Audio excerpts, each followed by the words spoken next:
첫 번째 본문 요한복음 1장 1절부터 18절까지의 오늘 첫 번째 본문을 저와 여러분이 번갈아 교독하시겠습니다. 태초에 말씀이 계시니라. 이 말씀이 하나님과 함께 계셨으니 이 말씀은 곧 하나님이시니라. 그가 태초에 하나님과 함께 계셨고 만물이 그로 말미암아 지은 바 되었으니 지은 것이 하나도 그가 없이는 된 것이 없느니라. 그 안에 생명이 있으니 생명은 사람들의 빛이라. 빛이 어둠에 빛이 돼 어둠이 깨닫지 못하더라. 하나님께로부터 보내심을 받은 사람이 있으니 그의 이름은 요한이라. 그가 증언하러 왔으니 곧 빛에 대하여 증언하고 모든 사람이 자기로 말미암아 믿게 하려 함이라. 그는 이 빛이 아니요 이 빛에 대하여 증언하러 온 자라. 참빛 곧 세상에 와서 각 사람에게 비추는 빛이 있었나니 그가 세상에 계셨으며 세상은 그로 말미암아 지은 바 되었으되 세상이 그를 알지 못하고 자기 땅에 오매 자기 백성이 영접하지 아니하였으나 영접하는 자 곧 그 이름을 믿는 자들에게는 하나님의 자녀가 되는 권세를 주셨으니 이는 혈통으로나 육정으로나 사람의 뜻으로 나지 아니하고 오직 하나님께로부터 난 자들이니라. 말씀이 육신이 되어 우리 가운데 거하시니 우리가 그의 영광을 보니 아버지의 독생자의 영광이요 은혜와 진리가 충만하더라. 요한이 그에 대하여 증언하여 외쳐 이르되 내가 전에 말하기를 내 뒤에 오시는 이가 나보다 앞선 것은 나보다 먼저 계심이라 한 것이 이 사람을 가리킴이라 하니라. 우리가 다 그의 충만한 데서 받으니 은혜 위에 은혜로라. 율법은 모세로 말미암아 주어진 것이요 은혜와 진리는 예수 그리스도로 말미암아 온 것이라. 원래 하나님을 본 사람이 없으되 아버지 품속에 있는 독생하신 하나님이 나타내셨느니라. 두 번째 본문 요한 1서 1장 1절부터 4절입니다.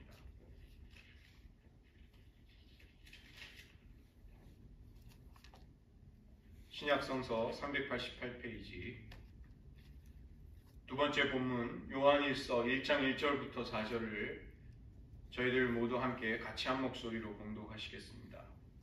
태초부터 있는 생명의 말씀에 관하여는 우리가 들은 바요 눈으로 본 바요 자세히 보고 우리의 손으로 만진 바라. 이 생명이 나타내신 바 된지라. 이 영원한 생명을 우리가 보았고 증언하여 너희에게 전하노니 이는 아버지와 함께 계시다가 우리에게 나타내신 바 된 이시니라.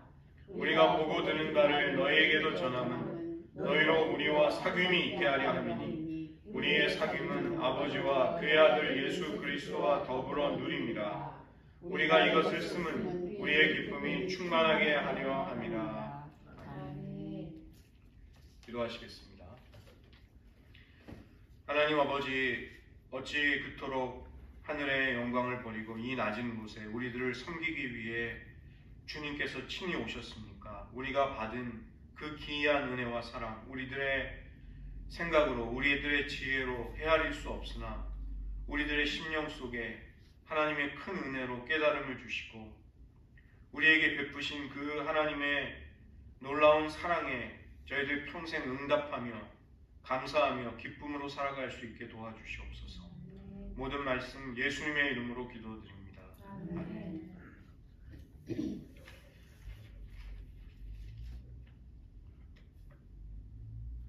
제가 군대에 있을 때 부모님이 보내주신 편지를 그 땀과 먼지로 범벅이 된 훈련복의 상의 주머니에다가 늘 가지고 다녔던 그때가 생각이 납니다. 편지를 받아서 분석하면서 읽는 사람은 없습니다.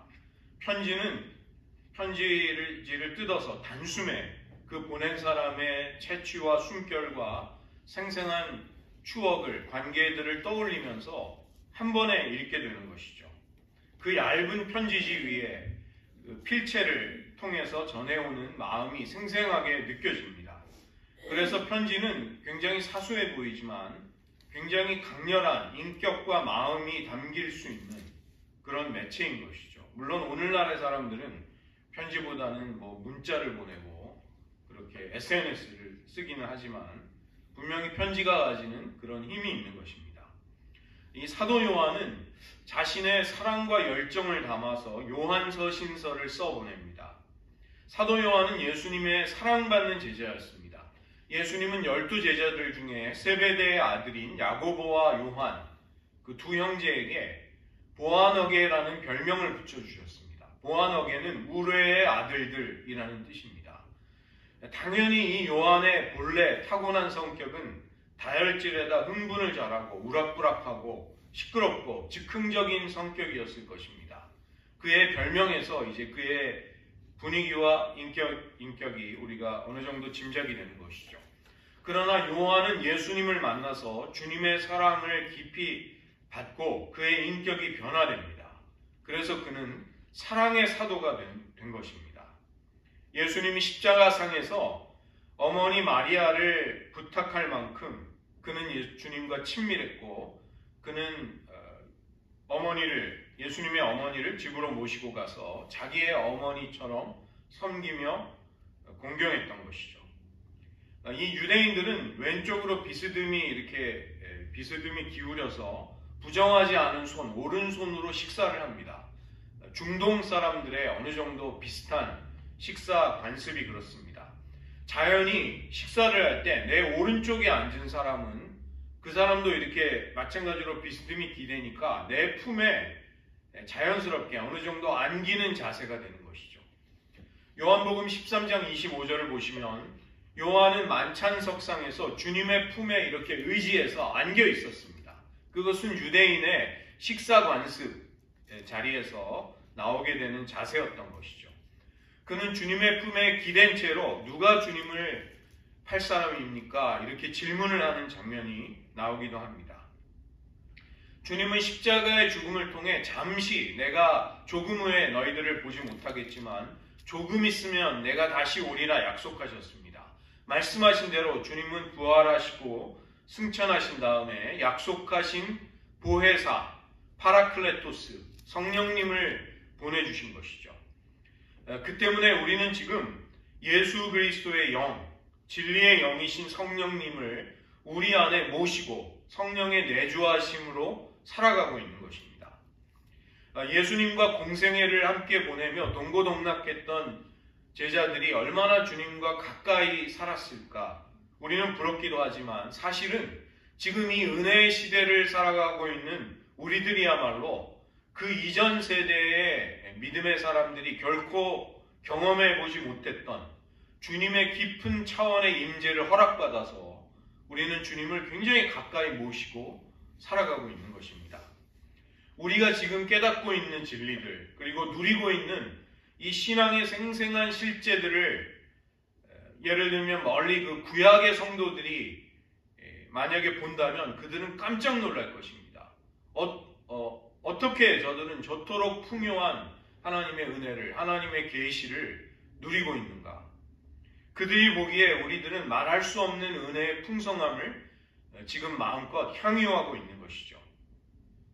오늘은 먼저 요한일서 1장 1절부터 4절을 중심으로 요한일서 전체를 소개해드리는 시간을 가지겠습니다. 이 기독교의 최고의 신비가 무엇일까요? 우리가 묵상하고 힘을 다해 연구한다 할지라도 그 무한한 진리의 깊이를 헤아리고 포착하기 어려운 주제가 무엇일까를 우리는 생각해 볼 수 있습니다.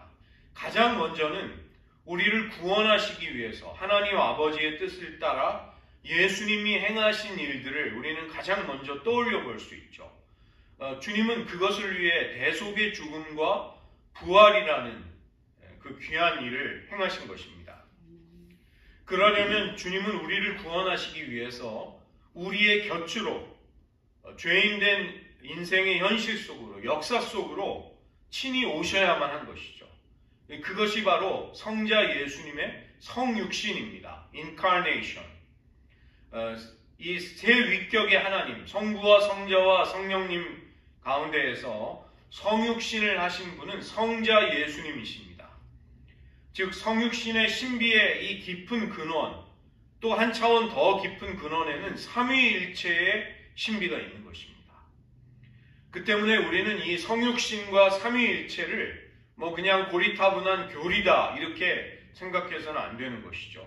이것은 우리의 신앙과 우리의 생명력에 말로 다할 수 없는 수원지, 근원, 샘이 되는 것입니다. 이 영적인 엄청난 진리로부터 우리들이 누리는 모든 은혜가 거기에서부터 이제 풍성하게 흘러나오는 것이죠. 우리는 그냥 어쩌다가 재수가 좋아서, 운이 좋아서 예수를 믿은 사람들이 아니라는 것입니다. 영원 전부터 세상을 지으시기 전 태초에 하나님의 눈은 아직 조직이 되지 않은, 어머니의 태에서 만들어지지도 않은 우리들을 보셨습니다. 우리들을 그분의 마음은 헤아리고 소중히 여기며 그분의 마음에 품고 계셨던 것이죠. 사도 요한은 예수님과 동행하던 공생애를 함께 보냈고, 다른 제자들, 대부분의 제자들은 순교를 당했지만 반모섬에 유배가 되어서 요한계시록까지 그 계시를 받아서 말세 마지막 때에 될 일을 기록하기까지 하였습니다. 이 교회 전승에 따르면 사도 요한은 에베소 교회의 지도자로 그의 노년을 보냈다고 합니다. 그의 기억과 추억 속에 예수님의 채취와 숨결, 주님과 함께 보냈던 순간순간이 아로새겨져 있었습니다. 주님이 하나님의 아들이시고 그리스도라는 진리를, 그 영광스러운 진리를 발견했을 때 그 가슴 떨리던 감격, 그것이 사도 요한의 가슴 속에는 생생했다는 것입니다. 오늘 요한일서 1장 1절을 먼저 보시면 사도 요한은 예수님의 성육신을 가장 먼저 떠올리면서 이 요한 서신서의 첫 장을 열고 있습니다. 예수님을 태초부터 있는 생명의 말씀, 이렇게 부르고 있는 것이죠. 정말로 놀라운 것은 그 태초부터 있는 생명의 말씀을 우리가 들었고 볼 수 있었고 자세히 보았으며 손으로 만질 수 있었다, 이렇게 이야기하는 것입니다. 사도 요한이 친히 체험하며 인격적인 교제를 나누고 사랑을 주고받을 수 있었던 주님은 어떤 정보, 어떤 힘이 아니었던 것이죠. 그분은 살아있는 생생한 인격이셨고 손으로 만질 수 있고 눈으로 볼 수 있고 그분의 음성을 친히 우리의 귀로 들을 수 있는 그런 분이셨습니다.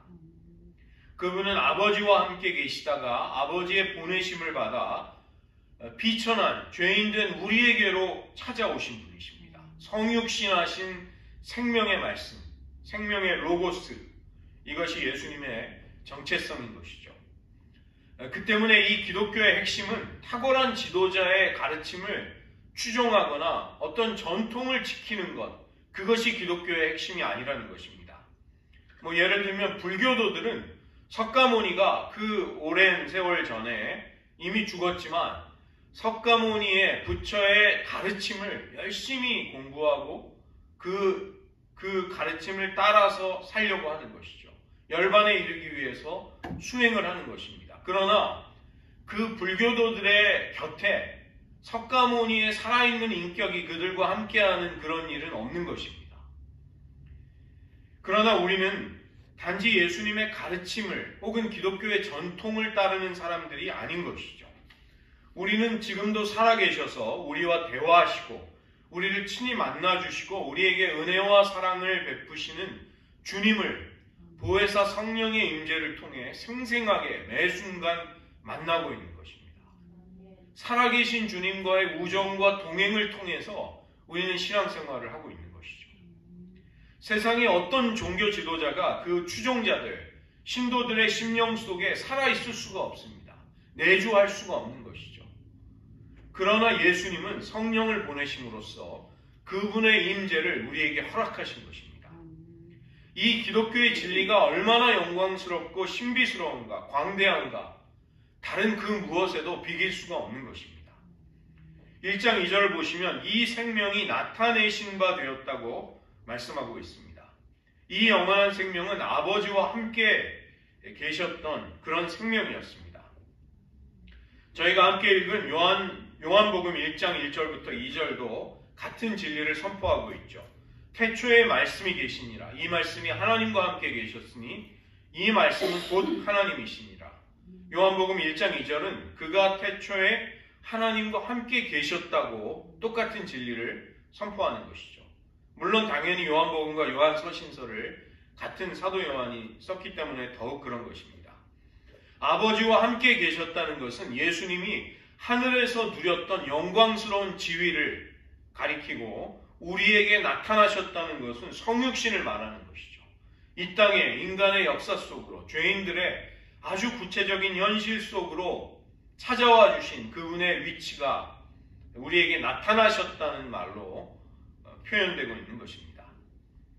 요한복음 1장 3절을 보시면 만물이 다 예수님을 통해 지어졌고 그분이 없이는 어느 것도 존재할 수가 없다. 이렇게 말하는 것입니다. 태초부터 계신 그 말씀의 안에는 생명이 있었는데 이 생명은 사람들의 빛이다. 이렇게 요한은 말씀합니다. 사도 요한은 하나님은 빛이시라. 그에게는 어두움이 조금도 없다는 진리를 말하고 있는데 요한복음에서는 이 빛이 바로 사람들의 생명의 비침을 말씀하는 것이죠. 빛이 어두움에 비춰왔지만 어두움은 깨닫지 못합니다. 다른 번역에는 어두움이 그 빛을 이길 수가 없었던 것이죠. 성육신하신 예수님은 생명의 빛으로 사망의 그늘에 앉아있는 우리들 위해 임하셨습니다. 그 빛의 비추임을 받은 심령은 자신이 어두움 속에 죄에 갇혀 있음을 깨닫게 되고 어두움에서 빛으로 사탄의 권세에서 하나님의 아들의 사랑의 나라로 부르시는 그 부르심을 받게 됩니다. 우리들의 소속이 바뀌는 일이 일어나게 되는 것입니다. 세례 요한은 자신이 빛이 아니라 빛으로 오신 예수님을 사람들에게 소개하고 증언하기 위한 증인이었고 주님의 사환이자 주님의 종이었습니다. 자기 땅에 오신 주님을 그러나 사람들은 영접하지 않습니다. 그렇지만 영접하는 자, 곧 그 이름을 믿는 자들에게 하나님의 자녀의 권세를 하나님은 허락하여 주십니다. 사도 요한이 두 번째로 직접 경험했던 말씀을 왜 그는 우리들에게 전해주고 있는가? 바로 사귐, 코이노니아와 기쁨을 위해서 우리에게 이 일을 하고 있는 것입니다. 사도 요한이 이 서신서를 통해서 예수님에 관해 이 귀중한 진리를 우리들에게 전하는 목적이 있습니다. 바로 우리와의 사귐을 가지자는 것입니다. 우리에게 하나님의 진리를 전해주는 사도들, 그들과의 사귐을 코이노니아가 있기를 원하는 것이죠. 이 사귐이라는 것은 우정과 사랑을 나누면서 많은 시간을 동행하는 마음과 마음이 통하는 두 인격 사이에서 일어나는 사건입니다. 펠로우십, 사귐. 그냥 정보를 전달한다 할지라도 사귐은 일어나지 않습니다. 그 다음에 아주 가까운 자리에 같이 있다 할지라도 멀뚱멀뚱 소가 닭을 보듯이 타인을 보듯이 보고만 있다면 우리는 그것을 사귐이라고 할 수 없죠. 왜 하나님과 사귐을 가지라고 말하는 대신에 너희로 우리와 사귐을 가지게 하려고 한다. 왜 그렇게 이야기할까요? 사도 요한은 이 서신서를 기록할 당시에 나이가 많았으며 그가 머무는 에베소 교회는 많은 어려움 가운데 처해 있었습니다. 그 당시 초대교회를 굉장히 공격했던, 어지럽혔던 영지주의 이단들이 있었는데 이들을 통해서 이 예수님에 대해서 그릇된 진리들을, 그릇된 교훈들을 퍼뜨리고 있었던 것이죠. 심지어는 예수님이 실제로 죽을 필요가 없이 십자가상에서 잠깐 기절해 있었다. 그러다가 다시 정신을 차리고 일어났다. 이것이 가현설이라고 부르는 이단들의 가르침입니다. 즉 예수님의 죽음과 부활의 역사성을 교묘히 부정하도록 만드는 것이죠. 복음을 변질시킴으로써 사실상 하나님의 진리를 파괴하려는 자들이 이단이었습니다. 그래서 사도 요한은 가장 먼저 예수님이 태초부터 계셨던 생명의 말씀이시고 그 말씀이 육신이 되어서 우리 가운데 거하셨다는 성육신의 진리를 통해서 그 예수님을 소개하고 그 예수님에 관한 진리를 가르치기 원했던 것입니다. 우리가 보고 들은 것을 너희에게도 전함으로써 우리가 하나님과 누리는 관계 속으로 너희들도 나아갈 수 있기를 원한다. 그것이 사도 요한의 의도였던 것이죠.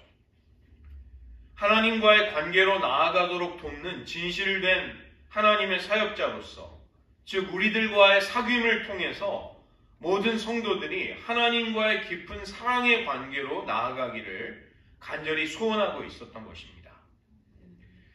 여기 지금 사도 요한은 우리와의 사귐은 단지 우리와의 만남에 그치지 않는다, 이렇게 이야기하는 것이죠. 하나님 아버지와 그의 아들 예수 그리스도와 더불어 누리는 사귐으로까지 나아가게 됨을 말하는 것입니다. 그 때문에 먼저 우리와의 사귐, 우리와의 코이노니아 속에서 삼위일체 하나님과의 코이노니아로 나아갈 길을 열어주고 있는 것이죠. 1장 4절을 보시면 또 하나의 이 편지의 목적이 나옵니다. 우리의 기쁨이 그들에게도 충만케 되기를 원하고 있는 것이죠. 하나님과 깊고 순전한 사랑의 관계로 사람들이 나아가는 것이야말로 주님의 말할 수 없는 기쁨이 됩니다. 주님은 그것을 무엇보다도 즐거워하십니다. 그리고 그것은 복음을 전하는 사도들의 기쁨인 것이죠. 또한 그것은 그 관계를 맛볼 때 경험하게 되는 우리들의 기쁨이기도 한 것입니다. 그래서 어떤 분은 우울한 그리스도인은 정말로 모순형용이다. 그것은 정말로 맞지 않는 말이다. 파란색 장미 혹은 네모난 삼각형, 이런 모순형용처럼 우울한 그리스도인, 그것은 정말 맞지 않는 것이다. 이렇게 이야기를 하는데 굉장히 일리가 있는 것이죠. 우리는 온갖 쾌락을 쫓고 중독에 시달리지만 진정한 기쁨, 우리들의 영혼을 정말 촉촉하게 적시는 그 충만한 행복감을 맛보기라는 것은 점점 더 어려워집니다. 많은 사람들은 심지어 말초적이고 단말마적인 쾌락에 중독이 되어갑니다. 그렇지만 삶의 심령의 깊은 곳에서 나올 수 있는 기쁨의 샘은 그들에게 점점 말라가고 있는 것이죠. 왜 그런가? 기쁨의 원천이신 하나님에게 나아가는 법을 모르기 때문입니다. 하나님과 그의 아들 예수님과의 사귐이 깊어지기만 한다면 순전해질수록 더 큰 기쁨이 우리들의 영혼에 임하게 됩니다. 그런 내면의 성장과 도약이 일어나야 되는데 그것이 막혀버리게 될 때, 그것에 장애가 생기게 될 때 우리는 기쁨을 느끼지 못하는 그리스도인, 굉장히 모순된 사람이 되는 것이죠. 하나님과 그분의 임재, 그분의 말씀, 또 주님의 따뜻한 음성과 그 위로가 우리들을 능히 위로해 줄 수 있음에도 불구하고 우리는 그 하나님의 위로를 받는 법을 터득하지 못한 것입니다. 그 때문에 마치 혈루병 여인과 같이 우리를 치료해 줄 수 없는 의원들을 평생 쫓아다니면서 거기서 어떻게든 기쁨과 만족을 얻어보려고 몸부림치면서 환자처럼 살아가고 있는 것이죠. 요한일서의 자세한 내용들은 이제 하나씩 다루도록 하고, 오늘은 제가 요한일서의 큰 얼개를 보여드리도록 하겠습니다. 요한일서는 우리에게 세 가지 측면에 도전을 하고 우리들의 믿음을 테스트할 것을 도전하고 있는 것이죠. 첫 번째는 교리적인 테스트가 있습니다. 이것은 우리가 진리를 붙들고 있는가에 관한 것을 분명히 하라는 것입니다. 그 가장 중요한 질문은 예수님이 하나님의 아들 그리스도이심을 너는 믿느냐? 이 질문이 진리를, 우리가 진리에 서 있는가를 진단하는 제일 중요한 질문이 되는 것이죠. 요한 서신을 보면 사도 요한이 아주 분명하게 강조하는 메시지가 있습니다. 너희는 예수님을 육체를 입고 오신 하나님의 아들, 또 그리스도로 믿어야만 한다. 이 그리스도라는 말은 히브리어로 메시아, 기름 부음을 받은 자를 헬라어로 바꾼 말이죠. 즉 예수님이 하나님의 아들이시며 메시아라는 것을 믿을 수 있어야 한다. 이 사도 요한이 이 편지를 써보내는 이 시점으로부터 사실은 이미 수십 년 전에 바울은 에베소 교회의 장로들과 이제 헤어지는 작별을 하는 밀레도에서 앞으로 거짓 교사들이 교회 안으로 들어올 것을 내다보며 경고하였습니다. 사도행전 20장 29절부터 30절에 그 내용이 나옵니다. 내가 떠난 후에 사나운 이리들이 늑대들이 들어와서 양떼를 해치고 제자들을 끌어다가 자기를 따르게 하려고 어그러진 말들을 하는 사람들이 나타날 것이다. 그것을 사도 바울이 미리 경고하고 미리 알려주었던 것이죠. 사도 바울의 염려대로 이 요한서신서가 쓰여질 즈음에는 그리스도가 완전한 인간이 아니었다고 가르치는 거짓 교사들이 교회를 어지럽히며 성도들의 신앙을 무너뜨리고 있었던 것입니다. 이것이 왜 그토록 중요한 의미를 가질까요? 예수님이 누구시며 그분이 어떠한 일을 하셨는가? 이것은 모든 질문 가운데, 역사상 모든 질문 가운데 가장 중요한 질문입니다. 예수님의 인격과 예수님의 사역을 물어보는 것, 이것은 탁상공론이 아니라는 것입니다. 학자들이 시간이 남아서 책상머리에서 하는 그런 대화의 주제가 아니라는 것이죠. 이 모든 우주의 신비, 그리고 우리가 생명과 구원을 얻을 수 있는 우리의 생과 사가 달려있는 질문이 바로 이 질문입니다. 예수님은 누구이시고 그분이 무슨 일을 하셨는가? 예수님은 반드시 완전한 하나님이시며 동시에 완전한 인간이셔야만 합니다. 완전한 인간과 또 신적인 중보자가 없이 우리는 우리의 죄를 속죄할 수 있는 길이 없게 됩니다. 저희가 연초에 히브리서를 살펴보았죠. 히브리서를 통해서 우리는 예수님이 멜기세덱의 반차를 쫓는 영원한 대제사장이라는 것을, 그 진리를 확신하며 살펴볼 수 있었습니다. 만약에 예수님이 완전한 인간이 아니라면 인간의 편에 서서 하나님께 우리의 죄를 구하고 우리의 연약함과 우리의 사정을 아뢰면서 하나님의 긍휼을 구할 수 있는 인간 편의 대표자가 없게 됩니다. 인간을 대표해서 하나님께 호소하고 은혜와 긍휼을 구할 수 있는 중보자가 우리에게 없게 되는 것입니다.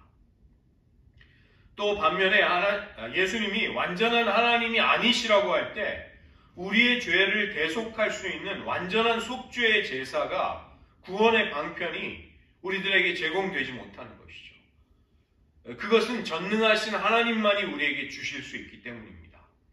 만약에 예수님이 육체를 입고 오시지 않았다면, 예수님에게서 육체적인 몸을 제거해버린다면 우리의 죄를 용서받기 위해서 하나님께 바쳐질 속죄의 제물, 희생의 제물이 존재하지 않게 되는 것입니다.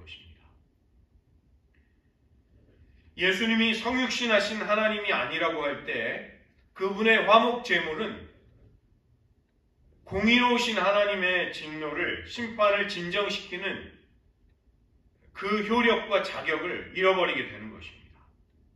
그 때문에 예수님은 한 인격 안에서 완전한 하나님이시면서 동시에 완전한 인간이시라는 진리가 예수님의 정체성인 것입니다. 이것은 복음의 본질이고 우리가 절대로 포기하거나 타협하거나 혹은 물러서서는 안 되는 진리의 마지노선과 같은 것입니다. 그리스도가 누구인가와 십자가에서 그분이 무슨 일을 했는가를 하나로 통합하기 위해서 예수님의 인격과 뗄래야 뗄 수 없는 동전의 양면처럼 그분의 사역이 함께 등장해야 하고 우리는 그것을 함께 붙들어야만 하는 것이죠. 만약에 예수님의 인격만을 따로 떼어서 예수님의 신성을 빼버리게 된다면 예수님은 그냥 종교 지도자가 됩니다. 그냥 세계 주요 종교 중에 하나를 창시한 종교의 창시자가 되죠. 사람들의 인식 속에 그런 사람들이 많이 있습니다. 예수님을 좋아하고 예수님의 말씀도 사랑하지만 예수님이 하나님의 아들이심을, 메시아가 되심을 그들은 결코 알 수 없게 되는 것이죠. 만약에 그렇게 된다면 이 기독교의 생명의 복음은 그럴듯한 철학 나부랭이가 되는 것입니다. 아무도 구원할 수 없는 무능한 휴지 조각이 되어버리는 것이죠. 예수님이 자신에 대해서 가르치신 진리, 그리고 사도들이 전했던 복음의 내용을 우리가 놓치게 된다면 우리는 모든 것을 잃어버리게 됩니다. 우리들의 생명을, 영생을 잃어버리는 것입니다. 우리가 우리들끼리 모여서 우리들의 경험을 같이 공유하고 우리는 이제부터 이것을 절대 진리라고 정하자, 이렇게 해도 소용이 없습니다. 그것은 객관적인 진리를 담보하고 있지 못하기 때문인 것이죠.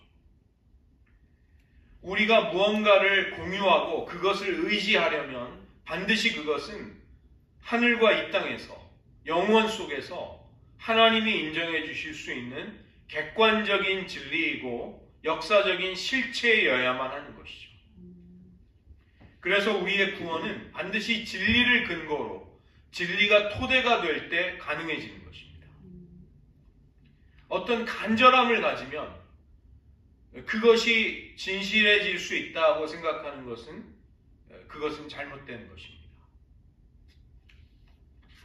두 번째로 요한 1서는 우리들에게 도덕적인 테스트를 하고 있는 것입니다. 이것은 우리의 삶이 우리가 믿는 바와 일치하는가, 모순되지 않는가를 묻는 것이죠.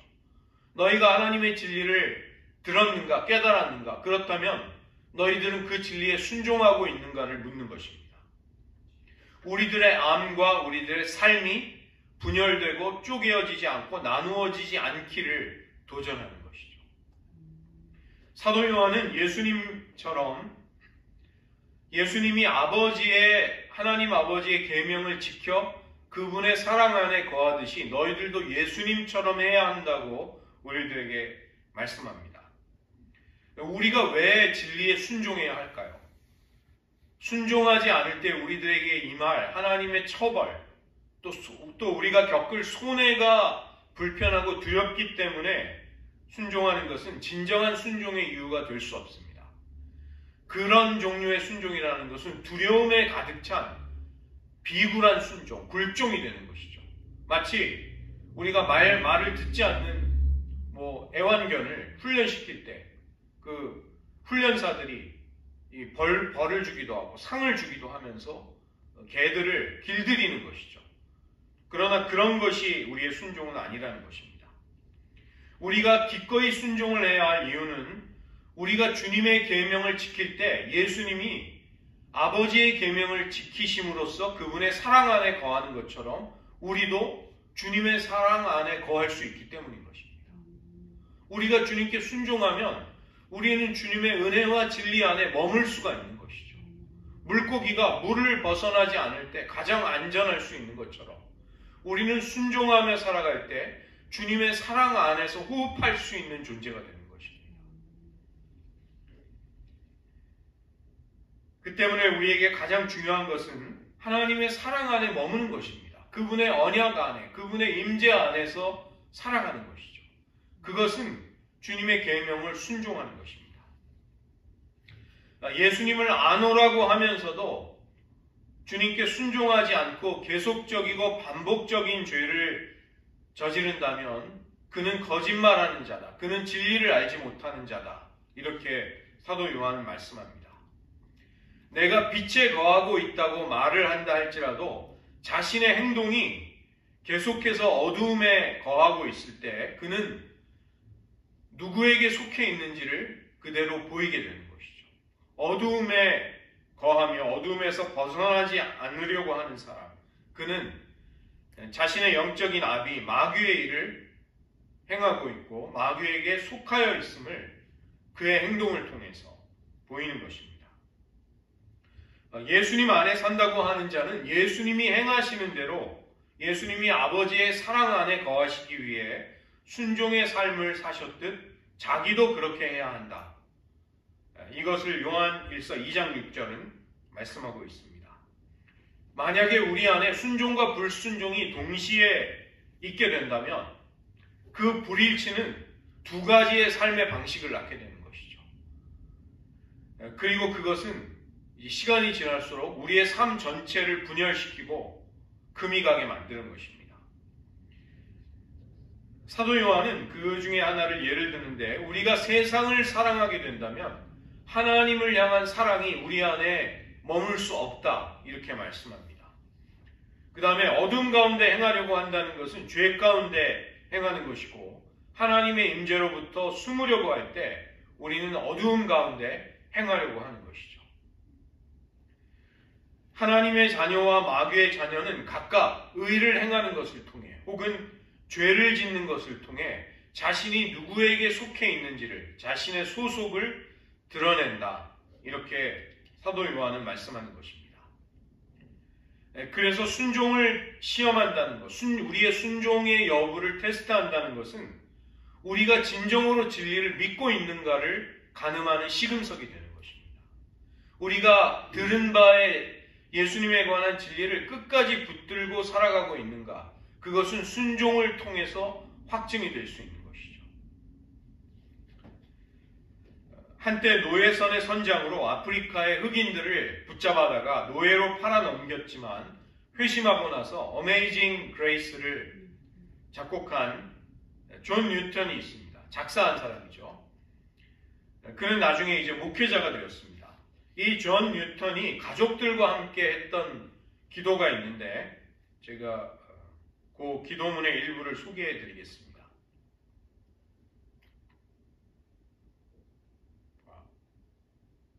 뒤에 없나요?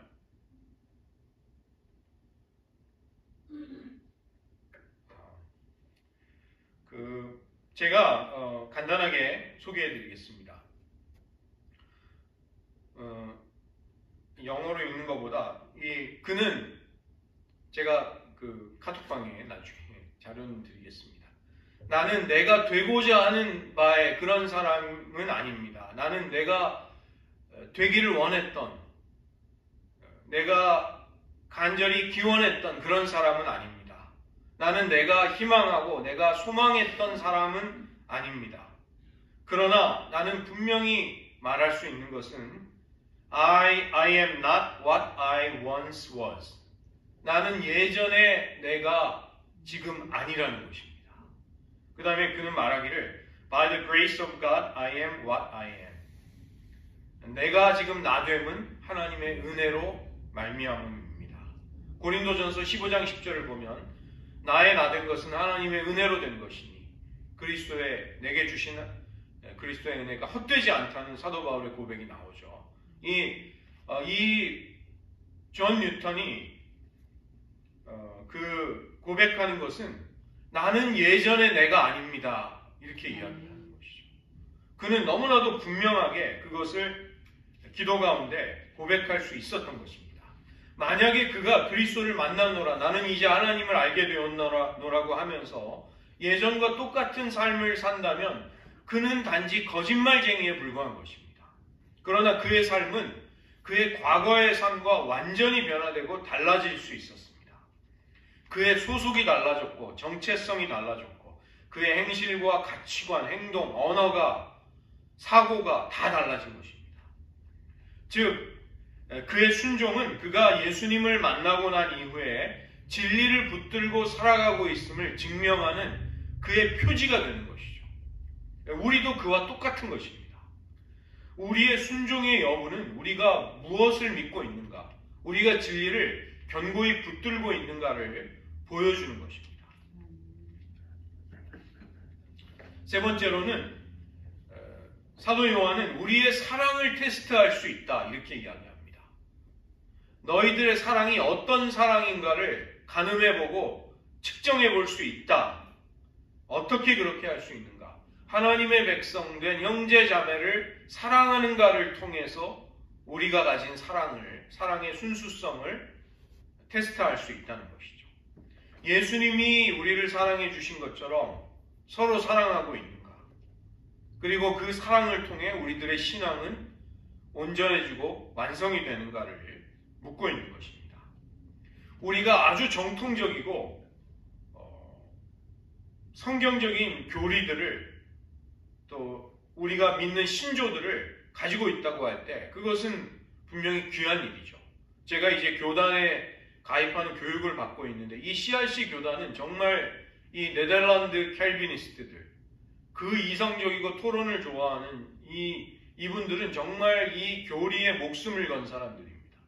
그것을 정교하게 가다듬고 확증하고 또 토론하고 개정하고 굉장히 내가 무엇을 믿고 있는가를 굉장히 섬세하게 놀랍도록 확고하게 하는 그런 사람들인 것이죠. 이건 굉장히 자랑스러운 전통입니다.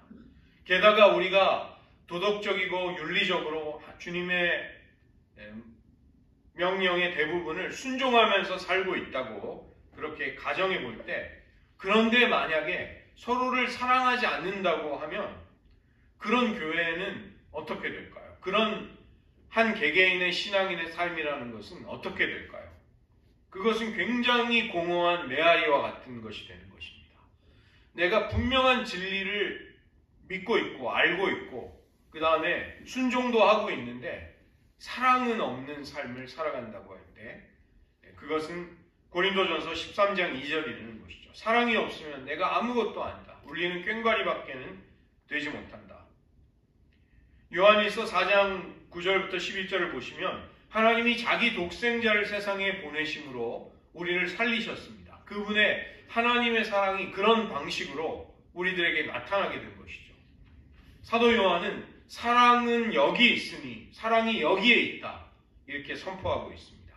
우리가 하나님을 사랑한 것이 아니라 하나님이 우리를 사랑하셔서 우리의 죄를 속하기 위한 화목제물로 그 아들을 보내주신 데서 우리는 사랑이 무엇인지를 발견하게 됩니다. 그 때문에 사랑하는 자들아, 하나님이 이처럼 이와 같이 우리를 사랑하셨은즉 우리가 서로 사랑하는 것이 마땅하도다, 이것을 강조하고 있는 것이죠. 예수님이 누구이신지를 진정으로 알게 된 사람, 그는 이웃과 형제 자매를 더 사랑할 수 있게 됩니다. 예수님이 우리에게 주신 그 사랑을 우리가 받았음을 깨닫고 감사할 수 있게 된 사람, 그는 형제 자매를 더 포용하고 또 마음에 안을 수 있게 되는 것이죠. 사도 요한은 태초부터 있는 생명의 말씀이 친히 인간이 되셔서 우리가 그 예수님을 보고 듣고 만질 수 있었노라고 놀라운 그의 경험을 이야기하고 있습니다. 예수님의 사랑은 결코 추상적이거나 막연하거나 모호하지 않습니다. 그런데 안타까운 일이지만 우리는 진리를 행하지 않으면서도 진리를 알고 있을 수 있는 것입니다. 그 다음에 신앙과 일치하는 삶을 살고 있지 않으면서도 신앙을 멋들어지게 고백할 수 있는 것이 우리들의 위험성인 것이죠. 더구나 저 같은 사람은 또 어떠겠습니까? 순종하지 않고 여러 가지 마음에 많은 악을 가득 가지고 있으면서 이렇게 타이를 메고 올라와서 또 설교까지 하고 있는 것이죠. 그런 것이 가능하다는 것입니다. 그러나 우리가 진리를 붙들고 순종하며 형제 자매를 사랑하지 않을 때, 우리는 오늘 이 사도 요한이 우리에게 이 서신서를 써서 보내는 가장 중요한 목적, 하나님 아버지와 그의 아들 예수 그리스도와의 사귐으로 깊이 나아가지 못하게 되는 것입니다. 그러나 우리가 이 귀한 말씀을 소중히 여기며 그대로 따른다고 할 때 우리들에게는 놀라운 약속이 놓여져 있는 것이죠. 우리는 하나님과의 놀라운 사귐, 코이노니아 속으로 인도받게 될 것입니다. 그리고 우리에게는 그 기쁨이 충만하게 될 것입니다. 이런 은혜로 나아가는 모두가 되시기를 주님의 이름으로 축원드립니다. 이 시간 말씀을 의지하면서 한 가지 기도하기를 원합니다. 요한복음 1장 14절을 보시면 말씀이 육신이 되어 우리 가운데 거하셨다고 사도 요한은 예수님의 성육신의 신비를 우리에게 말씀합니다. 거하셨다는 말은 장막을 치고 영영이 함께 살기로 작정하셔서 그런 행동을 하셨다는 것입니다. 잠시 있다가 떠나가신다는 것이 아니라 생활의 터전을 여기다 정하셨다는 것입니다. 우리들이 쉽게 이해하기 쉬운 말로 워싱턴 주회가 집을 계약해서 잔금을 치르고 그 집을 샀다는 것입니다. 예수님은 임시로 우리를 거쳐가는 분이 아니시고 우리 안에 영영이 거하면서 사시면서 우리를 그분 안에, 그분이 우리 안에 사시는 상호 연합과 상호 내주의 삶으로, 신비스러운 연합의 삶으로 우리를 부르신 것입니다. 요한계시록 21장 3절과 5절을 사도 요한이 썼습니다. 그는 보좌에서 울려오는 큰 음성을 듣습니다. 보라, 하나님의 장막이 사람들과 함께 있으매 하나님이 그들과 함께 계시리니 그들은 하나님의 백성이 되고 하나님은 친히 그들과 함께 계셔서 모든 눈물을 그 눈에서 닦아주시니 다시 사망이 없고 애통하는 것이나 곡하는 것이나 아픈 것이 다시 있지 아니하리니 처음 것들은 다 지나갔습니다.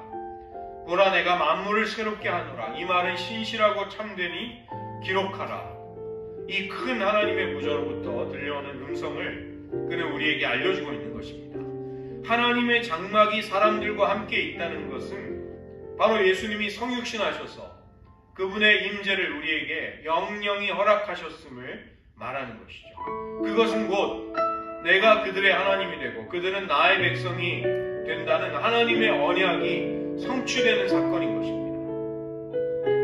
우리가 이 시간 기도하기 원하는 것은 주님, 우리들에게 주님의 인격과 주님의 사역에 관한 그 비밀을 굳게 붙들 수 있게 하여 주시옵소서. 우리가 깨닫게 된 진리를 순종함으로 굳게 지켜나감으로써 우리가 주님의 사랑 안에 거할 수 있게 하여 주시옵소서. 주님은 하나님 아버지와 그의 아들 예수 그리스도와 더불어 누리는 그 사귐으로 우리를 이끄시겠다고 말씀하고 있는 것입니다. 그리고 우리의 기쁨이 충만해질 것을 우리에게 보여주고 계시는 것이죠. 주님, 우리에게 허락된 이 약속을 이루어 주시옵소서. 주님과의 깊고 친밀한 사랑의 코이노니아로 우리들을 이끌어 주시옵소서. 우리의 심령 속에 큰 기쁨이 임하게 하여 주시옵소서. 이 시간 우리들의 입술로 잠시 간구하겠습니다. 하나님 아버지, 우리들에게 얼마나 복되고 감사한 약속이 주어져 있는지 하나님 하늘의 영광을 버리시고 비천하고 죄 있는 진리를 깨닫지 못한 우리들을 위해 주님은 이 땅에 종의 형체를 입으셨습니다. 그 성육신의 신비, 그 뒤에 있는 삼위일체의 신비가 우리들이 영영히 견고히 설 수 있는 진리의 기초가 됨을 깨닫습니다.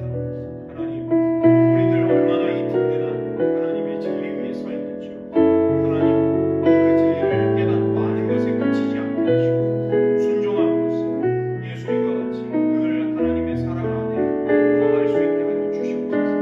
하나님, 우리가 서로 사랑함으로써 그의 신앙이 충만해지고 완성될 수 있게 하시고 우리가 주님 안에 거짓말쟁이가 아니라 또 어두움에 속한 자가 아님을 서로 사랑함으로써 끊임없이 증거하고 세상을 향해 하나님이 우리 가운데 임재하셨고 또 우리가 주님의 제자됨을 서로 사랑하는 것을 통해 드러낼 수 있도록 도와주시옵소서. 주님, 이 요한 서신서에 있는 이 놀라운 약속들을 우리들의 것으로 누릴 수 있게 하여 주시옵소서. 기도하겠습니다. 하나님 아버지, 사도 요한이 큰 기쁨과 감사함으로 감격 가운데 자신이 듣고 보고 친히 만졌던 태초부터 있던 생명의 말씀, 성육신하신 예수님에 관한 진리를 확신 있게 전하고 있는 것은 그를 통해서 우리도 하나님 아버지와 그의 아들 예수 그리스도와 더불어 누리는 그 코이노니아 속으로 우리를 이끄시기 위함임을 깨닫습니다.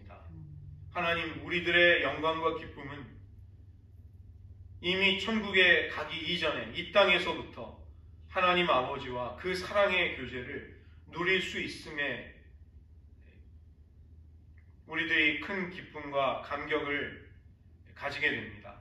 하나님, 이 땅에서 주님과 동행하는 것이 우리들의 충만한 기쁨이 되게 하여 주시옵소서. 시시때때로 우리들의 마음을 주님께 아뢰어드리고 주님의 사랑의 음성과 위로를 지친 우리들의 심령이 날마다 공급받을 수 있는 것이 우리들의 능력이 되게 하여 주시옵소서. 이 땅 어디에서도 우리들의 영혼을 진정으로 만족시켜 줄 수 있는 기쁨과 만족을 찾기란 불가능합니다. 그러나 우리는 그리스도의 사랑 안에 주님의 그 생명 가운데에서 그 충만한 은혜를 마음껏 먹고 마시며 누릴 수 있음을 인하여 감사와 찬양을 드립니다. 우리들에게 그 하나님과의 교제 속으로 나아가는 법을 가르쳐 주시옵소서. 하나님, 우리가 진리에 순종함으로써 우리가 그 진리를 굳게 붙들고 있는 것을 확증하게 하시고, 우리가 서로 사랑함으로써 우리가 세상을 향해 우리가 그리스도의 제자됨을 나타낼 수 있게 하시고, 우리 가운데 임하신 하나님의 사랑이 다른 이들의 영혼까지도 사로잡음으로써 그들도 하나님 앞으로 돌아오게 하는 그런 역사가 우리가 서로 사랑하는 가운데 일어날 수 있게 하여 주시옵소서. 우리가 이방인들처럼 우리를 위하고 우리를 사랑하는 자들만을 사랑하는 것이 아니라 우리를 핍박하고 상처 준 이들까지도 주님의 이름으로 포용하고 축복하며 위하여 기도해주는 그 넘치는 사랑을 가지고 사랑할 수 있게 하여 주시옵소서. 모든 말씀 예수님의 이름으로 기도드립니다. 아멘.